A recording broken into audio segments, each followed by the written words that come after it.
சிறந்த பாடலாசிரியருக்கான விருது மதன் கார்கே அவங்க வந்து வாங்கியிருக்காங்க. அதை தொடர்ந்து வந்து பார்த்தீங்கன்னா, திரு சூர்யா அவங்க சிறந்த நடிகருக்கான விருது வாங்கியிருக்காங்க. "சூரரை போற்று" அப்படிங்கிற படத்துக்காக வந்து பார்த்தீங்கன்னா, சிறந்த நடிகருக்கான அவார்டு அவருக்கு குடுத்துருக்காங்க. ஸோ, அவர் வந்து கௌரவிக்கிறதுல ரொம்பவுமே பெருமைப்பட்டுருக்காங்க நம்ம தமிழ்நாடு கவர்மெண்ட். சூர்யா அத ரொம்ப அன்பாவும், மரியாதையாவும் அத ஏத்துக்கிறாரு. அந்த காட்சிகள நம்மளால பார்க்க முடியுது.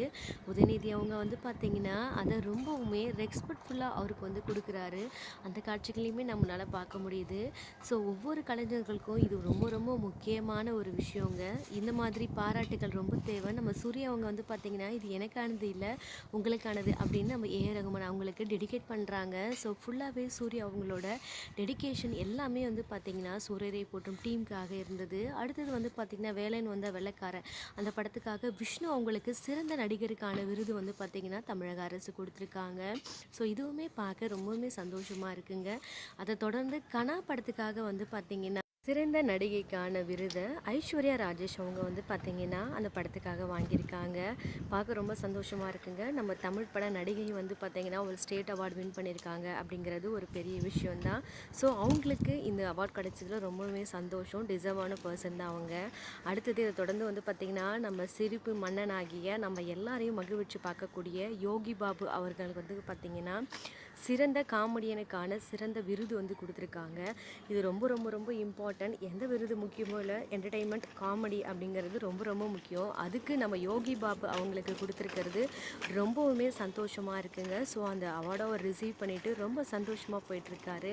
அத தொடர்ந்து கன்டினியூஸா வந்து பார்த்தீங்கன்னா, 96 அந்த படத்த யாராலுமே மறக்க முடியாது. அந்த படத்துல சிறந்த காமெடி ஆக்டர் ஃபீமேல் செக்டார்ல வந்து பார்த்தீங்கன்னா, திவ்யதர்ஷினி அவங்களுக்கு வந்து 96 படத்துக்காக குடுத்துருக்காங்க.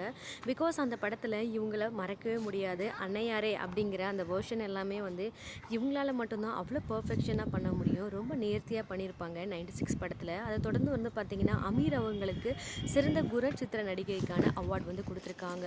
இவருமே ரொம்ப டிசர்வான பர்சன் தாங்க.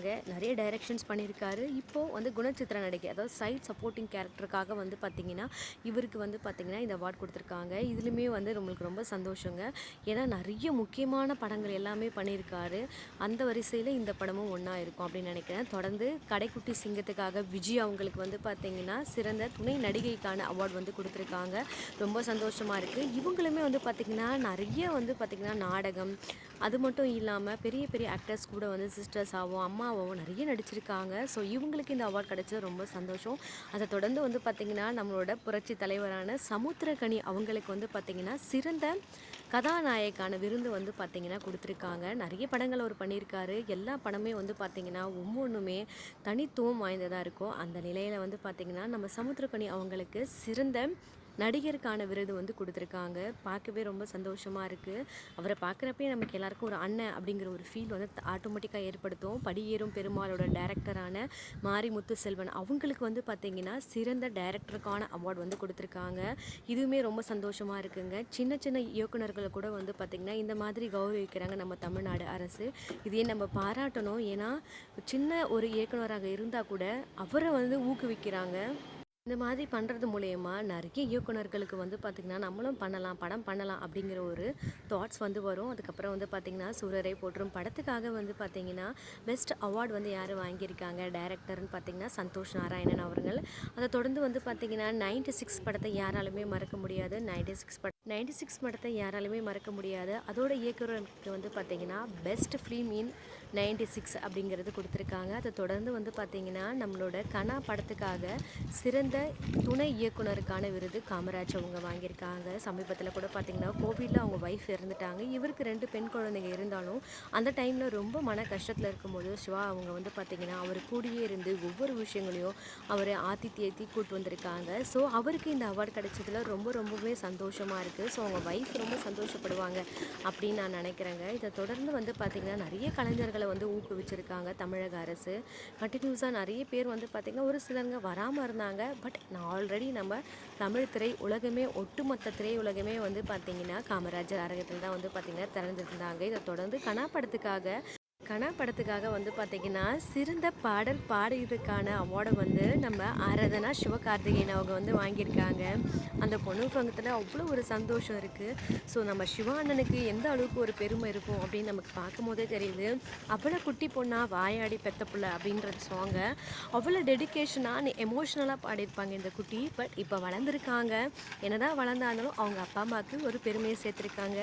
கடைக்குட்டி சிங்கம், சீமான் அந்த மாதிரி நெறைய படங்கள். இது மட்டும் இல்லாம எஸ்கே அவங்களுக்கு கூட வந்து பார்த்தீங்கன்னா, இவர் நெறைய படங்கள் பண்ணியிருக்காரு. ஸோ சிறந்த ஒளிப்பதிவுக்கான அவார்ட வந்து பார்த்தீங்கன்னா, இவரு வேல்ராஜ் அவங்க வாங்கியிருக்காங்க. ஸோ வேல்ராஜ் அண்ணாவ யாராலுமே மறக்க முடியாது. அந்த அளவுக்கு நெறைய படங்கள் வந்து பார்த்தீங்கன்னா, நம்ம எஸ்கே அவங்களோட படத்த பண்ணியிருக்காரு. தொடர்ந்து வந்து பார்த்தீங்கன்னா, உதயகுமார் அவங்களுக்கு வடச்சென்னை படத்துக்கான சிறந்த ஒளிப்பதிவுக்கான அவார்ட வந்து குடுத்துருக்காங்க. ஸோ அந்த படம் வந்து வடசென்னை படம் யாராலயுமே மறக்க முடியாது. அந்த அளவுக்கு அமேசிங்கான படம். என்ன கூட வடசென்னை படத்த எல்லாரோட மனசுலும் நிக்க வச்சிருக்காங்கன்னா, அதுக்கு அந்த ஒளிப்பதிவாளரும் ஒரு காரணம் தாங்க. ஸோ அவருக்கு அந்த அவார்ட் கிடைச்சதுல ரொம்பவே சந்தோஷம். சிறந்த திரைப்படத்துக்கு தொகுப்பு செஞ்சவங்க யாருன்னு பார்த்தீங்கன்னா, ராட்சசன் படத்தை யாராலும் மறைக்க முடியாது. பிகாஸ் அந்த அளவுக்கு நிமிஷத்துக்கு நிமிஷத்துக்கு த்ரில்லிங்கை கொண்டு போனவர் இவர் தாங்க. ஸோ இவர் தான் அந்த தொகுப்பாளர். ஸோ இவரோட பேர் ஜான். ஸோ இந்த ஜான் தான் வந்து பார்த்தீங்கன்னா, அந்த படத்தை அந்த அளவுக்கு ஒரு சக்ஸஸ்ஃபுல்லாக கொண்டு போகிறதுக்கு முக்கியமான காரணம். 2018ஆம் ஆண்டு மக்களிடையே பெரும் பரபரப்பும் மத்தியில் ரிலீஸ் ஆன படம் வந்து பார்த்திங்கன்னா சிறகாதி. மக்கள் மனசில் பெரிய தாக்கத்தை உண்டாக்குன படம் அது. ஸோ அந்த படத்தோட டேரக்டருக்கு வந்து சிறந்த கலை இயக்குனர் அப்படிங்கிற அவார்ட் கொடுத்துருக்காங்க. வினோத் ராஜ்குமார் அவங்களுக்கு வந்து பார்த்திங்கன்னா ஸ்டேட் அவார்டு கொடுக்கறதுல நம்ம தமிழ்நாடு அரசு ரொம்பவே பெருமிதப்படணும். பிகாஸ் அந்த அளவுக்கு மக்கள் மனசில் அந்த படம் வந்து இடம் பிடிச்சிருக்கும். கதை வந்து அவ்வளோ யூனிக்காக பண்ணியிருப்பாங்கங்க. கோவிந்தராஜம் அந்த படத்துக்காக சிறந்த சண்டை பயிற்சியாளராக வந்து பார்த்திங்கன்னா நம்ம மாஸ்டர் வந்து வாங்கியிருக்காரு. ஸோ அதை தொடர்ந்து வந்து பார்த்திங்கன்னா நிறைய கலைஞர்களை பாராட்டும் விதமாக வந்து பார்த்திங்கன்னா கொடுத்துருந்தாங்க அவார்ட்ஸ் எல்லாமே. அதை தொடர்ந்து கண்டினியூஸாக வந்து பார்த்திங்கன்னா நடனம், டான்ஸ் அந்த மாதிரி ஒவ்வொரு விஷயங்கள் கேட்டகரி வரப்போ நம்ம எல்லாருக்கும் மனசில் பிடிச்ச நம்ம தளபதியான நடன இயக்குனர் பாபா பாஸ்கர் வந்து சைடில் போகிறாரு. ஸோ அந்த காட்சிகளை நம்மளால் பார்க்க முடியுது. பிகாஸ் அந்த அளவுக்கு அவர் ஒரு இன்னசென்ட்டான பர்சன் தாங்க. துருன்னு இருப்பார். பட் வேலைன்னு வந்துட்டால் வெள்ளைக்காரர் தாங்க. ஸோ அவருக்கு சிறந்த நடன இயக்குனருக்கான அவார்ட் கொடுத்துருக்காங்க. அது பார்க்கவே ரொம்பவுமே சந்தோஷமாக இருக்குது. பிகாஸ் அதுக்கு அவர் ரொம்பவுமே டிசர்வான பர்சன் தான் நான் சொல்லணும். நிறைய ஷோ எல்லாம் வந்து பார்த்திங்கன்னா அவ்வளோ சிரித்த முகத்தோடு வந்து அவர் டான்ஸ் வந்து சொல்லிக் கொடுப்பாரு. அந்த வகையில் அவருக்கு அவார்ட் கொடுத்ததில் ரொம்பவே சந்தோஷம். சிறந்த குழந்தை நட்சத்திரம் அப்படின்னு வந்து பார்த்திங்கன்னா இந்த பையனுக்கு வந்து அவார்ட் கொடுத்துருக்காங்க. ஸோ இந்த குழந்தை அவங்க அம்மா கூட்டிகிட்டு வந்து வாங்கினதுலேயும் ரொம்ப சந்தோஷங்க. பார்க்கவே ரொம்ப சந்தோஷமாக இருக்குது. இது மட்டும் இல்லாமல் நிறைய பேர்ஸ்க்கு வந்து பார்த்திங்கன்னா அவார்ட்ஸ் எல்லாமே கொடுத்துருக்காங்க. அதை தொடர்ந்து வந்து பார்த்திங்கன்னா 2019 பெஸ்ட் ஃபர்ஸ்ட் ஃபிலிம் அப்படிங்கிறது சூரரை போற்றும் அப்படிங்கிற படத்துக்கு கொடுத்துருக்காங்க. அதோட இயக்குனரான தானு அவங்களுக்கு தான் வந்து பார்த்திங்கன்னா பெஸ்ட் ஃபர்ஸ்ட் ஃபிலிம் அதுக்கான 2019க்கான அவார்டை வந்து கொடுத்துருக்காங்க. ஸோ தானு அவங்க ரொம்ப சந்தோஷமாக வந்து அது வாங்குறத நம்மளால் பார்க்க முடியுது. ஸோ உதயநிதி அவருக்கு விஷஸ் எல்லாம் கொடுத்து அனுப்புகிறாரு. ஸோ நம்மளோட சூப்பர் ஹீரோவான புரிஞ்சும் புரியாமல் கொஞ்சம் அப்படி இப்படி பேசக்கூடிய நம்ம பார்த்திபன் அவங்க வந்து பார்த்திங்கன்னா பெஸ்ட் 2019 செகண்ட் ஃபிலிமாக வந்திருக்கிறது பார்த்திங்கன்னா ஒத்த செருப்பு. அதோட டைரக்டர் வந்து பார்த்திங்கன்னா பார்த்திபன் அவர்கள் தான். ஸோ அவங்களும் அந்த வேணும் வந்து அவார்ட்ஸை வாங்கிட்டு போகிற அந்த காட்சிகளை பார்க்க முடியுது. 2019க்கான சிறந்த தேர்ட் ஃபிலிம் அதாவது தேர்ட் பிளேஸ் எடுத்திருக்கிறது யாருன்னு பார்த்தீங்கன்னா கோமாளி மூவி. ஸோ அதோட டைரக்டர் அண்ட் ப்ரொடியூசருக்கு வந்து பார்த்திங்கன்னா அவார்ட் கொடுக்குறாங்க.